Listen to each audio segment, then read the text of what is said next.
What you are looking at is the computer that I purchased off Facebook Marketplace in 2023 for $300. The specs of this PC are the i7-A700K. It's got 16 gigabytes of DDR4 RAM, GTX 1060 6 gig turbo, that's the blower style, GPU, and it came with the 240 mil AIO cooler, which I have since replaced since I bought it, and this Kadir's open air case with 7 ARGB fans. Now, it did not come with the power supply or storage, but I already had those from a previous build, so I thought it might be kind of fun just to see how much this computer would cost in 2025 if you were try to buy the parts to build it. So let's go to eBay and see what we can come up with. Okay, so we're going to start off with the motherboard, which is the MSI Z370A Pro, which I looked through a lot of these on eBay, and the cheapest one I found was this $64.88 one from China. Buy now, free delivery. There are a lot more, but some of them, oh, you got like $75. You got one for $50 plus 19. That's also China. So there are different ones here. I was trying to get the cheapest ones possible. Here's a one for $650, $60. So I was trying to find the cheapest one possible, some kind of a just a kind of a generic and an average, kind of like an average. So I figured a good average is probably around $60 for the Z73A motherboard. Not the greatest motherboard, but it will get the job done for the i7-A700K. Okay, now moving on to the CPU, the i7-A700K. This one is interesting because there were a lot of them that were $100, $150, $120. That's located in China. I did not think this chip was still, it was $110. I did not think it still cost that much. I'm sure if you browsed around your local Facebook Marketplace, Jawa, maybe some other sites, you could probably find one for $50, $60. I don't think they should be more than about $50 or $60 in my opinion. But the one that I found was $90 from China. And the one, it's interesting because this particular one is let me see, where did they go? It's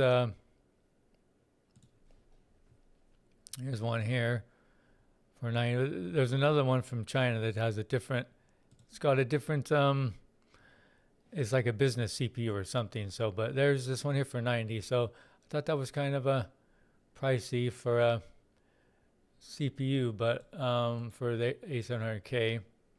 And the other one, it was, where's it at? Where's that other one at? It was over here in the middle. Another one for 90. If I can find it. That's why I had the page right on it, because it was an interestingly labeled. Oh, here it is, right here. This one here. See, it's an Intel Confidential ES versions QN6. So this one's interesting. This one's China, but the other one is from the US, and I guess is maybe an actual i7-A700K.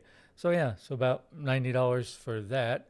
So now we'll move on to the graphics card. Okay, here we're looking at the Asus NVIDIA GeForce 1060 6 gig. This is the one I have. This came with the computer. Not the greatest card. It'll get the job done for, I guess, light gaming. I play older games on mine. But they're $60. That's probably about what you would pay for one. In all honesty, if you were to get one, I'm guessing that's probably about what you would pay. But there are some other ones on here that are, other non-blower style. But the cheapest one I found for the 6 gig, I believe is around $60. That's a fair price. I think 60 is probably a fair price to pay for GTX 1060 6 gig. So with that, let's move on to the RAM. Okay, now the RAM that's in mine is it's Patriot Viper, 2x8, so 2 8 gig sticks. It looks about like this one is 3,000 megahertz. So I went with this one. I figure yeah, it's probably about what you'd pay for another 16 gigs. So $20 sounds very reasonable, I think anyway. There are other ones over here. This one I think is a 32 gig, yeah, for 55. So I do need to get another 16 gig because I would like to make mine 32 gig. So I'll have to look at this one, see if the CL ratings or whatever the heck all the timings match on the other set.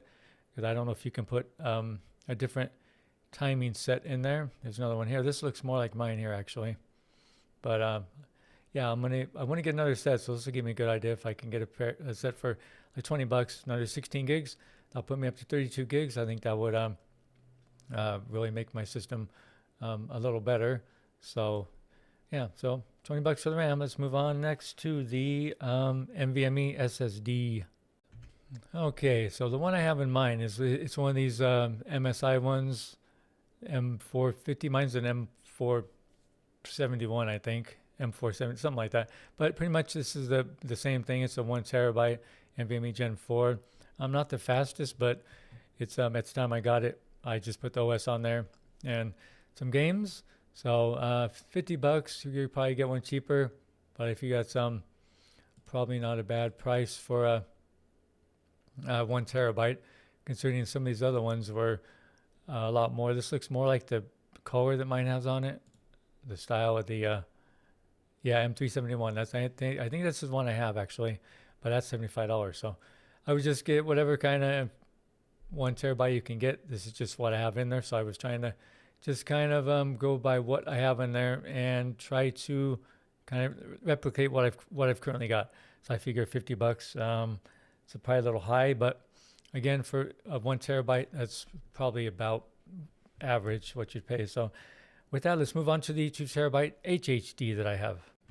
Okay, I know. People are going to say, why do you have a hard drive, a mechanical hard drive in your computer? Well, this came with the last one I had. It's got a lot of games on it, and I just haven't transferred the games to another hard drive yet. So I'm probably going to get like a 4 terabyte SSD, and I'll transfer all my games and stuff from this HDD to a SSD. Be faster.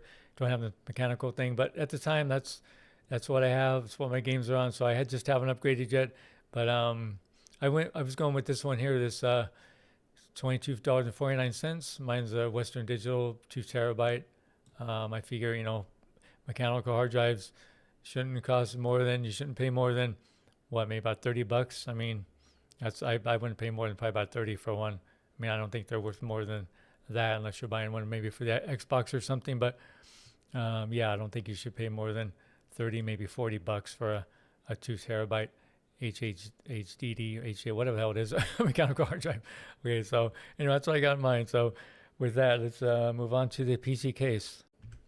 Now for the case, it's Kadir's 570 open air mid tower one. This one actually is cheaper on Amazon than it is off of Marketplace. Facebook Marketplace, sellers, they want like 180, 150. It's a lot of money, and I'm surprised it's still this much money for this case. Still $120. You could probably find one cheaper. Like I said, if you go used market, you can look at. I looked up, I couldn't find any on my local Facebook Marketplace. But if you browse around other sites, you could probably get one for a lot less. I don't know if they're even worth $120 at this point. So I was kind of surprised that that's the lowest one I could find. That is kind of high for a case. I mean, you can get some of these other cases for 60, 70. These are probably much better cases. I mean, it's not open air, and it's a lot less. Even this one here would be this diamond one. Look at that. That's nice. Wow. That would be nice. Wow, that's cool. I like that. I might even upgrade to something like that. I mean, that'd be money better well spent than the case I have. Even this one here for $80. Look at all those fans in there. So anyway, so I just looked up what I have, and it's still going for about 120. So yeah, there are much better options out there for sure. And if you want to stick with the Kadir's case, just pick a different style, different shape or whatever. So yeah, but mine is 120. Okay, so with that, I'm kind of going backwards. Let's go to the power supply next. All right, for the power supply, this one's a little bit interesting. Mine's a ketchup mustard, like this one, so it's not non-modular, whatever, or modular, whatever how you call it. So mine's like this one. This one's 3702. This one's probably used, so of course, they don't recommend going used with a power supply. But a 600 watt. Mine's a 600 watt. Mine's a non-rated. It's a white, I guess you would call it. So maybe something like this one. That's 46. So I just put down $40 for a power supply. Even this one here, this one with 46. So I guess you'd go up to like 50 for a power supply. But I just went 40 to go like kind of right in the middle, because I think you could probably get, oh, here, this one here. This might be, that's pre-owned though, but I mean, worst case, if you had to go pre-owned, I guess you could do that. But yeah, no one recommends going pre-owned on power supplies. But I just put 40 for that. Maybe I should go up to 50. But anyway, that's probably like right in the middle. Should be able to get a 600 watt non-rated power supply for somewhere around 40. So with that, I believe the last thing left is the AIO cooler. Okay, so for the AIO cooler, the one I had in there before was a Corsair 240 millimeter. And it ended up dying because my CPU was getting real hot. So I went to Best Buy and got this MSI MagCore V2. It's not the greatest AIO. I mean, it is kind of loud at some points. It's not that loud that it disrupts my gaming. But I paid $99 at Best Buy. It's like $80. A lot of other places it's you can get it for like $90. So it is kind of high on the AIO market. And so yeah, you can definitely get better ones. And I believe I put the average for this one around $60. This is 40, 50 plus 11. So this is on the higher end for here's one here for 55. This is, I think, where I got my average from was this one here. For it says parts only though, so I guess you don't want to get that one. But I put like $60 for that one, which I think is probably fair. You can get AIOs for probably a lot better ones for the same price or less probably. So with that, I believe that's everything I've got. I have a couple of other SSDs in there, but they're only 120 gigabytes each. So I'm not gonna put those in there because that's, I don't think, really worth putting into the price. So let's tally this up and see what we got. All right, so let's add all this up. So we start with the motherboard for 65, and then we add the CPU for 90, and we add the GPU for 60, and then we add the 16 gigabytes of RAM for 20, and next we got the NVMe SSD 1 terabyte for 50, and the 2 terabyte hard drive I put for 25. Okay. And then the PC case, which is, yeah, again, hopefully you can get that for a lot less, 120. And then the AIO cooler, I put 60. And then $40 for the power supply. And that gives us $530. So, wow, I thought it'd be less than that. Now, again, if I was to sell this computer, I know I couldn't sell it for $530, paid $300 for it, perhaps with the extra storage and everything, and the AIO being a little newer. Maybe I could get, I don't know. You guys, let me know your thoughts down in the comments. If I could sell for $350, if I was going to sell it as of now, I'm going to keep it. I'm especially going to keep the case. I really like the case. But I might eventually sell the motherboard, RAM, CPU, and GPU, which is what I got. I might sell all that and just upgrade all that, keep the case, power supply, and the storage, and just upgrade to something better. So anyway, that's going to do it. Thank you so much for watching. Hope you enjoyed the video. And yeah, let me know your thoughts down below, and I'll see you soon for the next video. Bye now.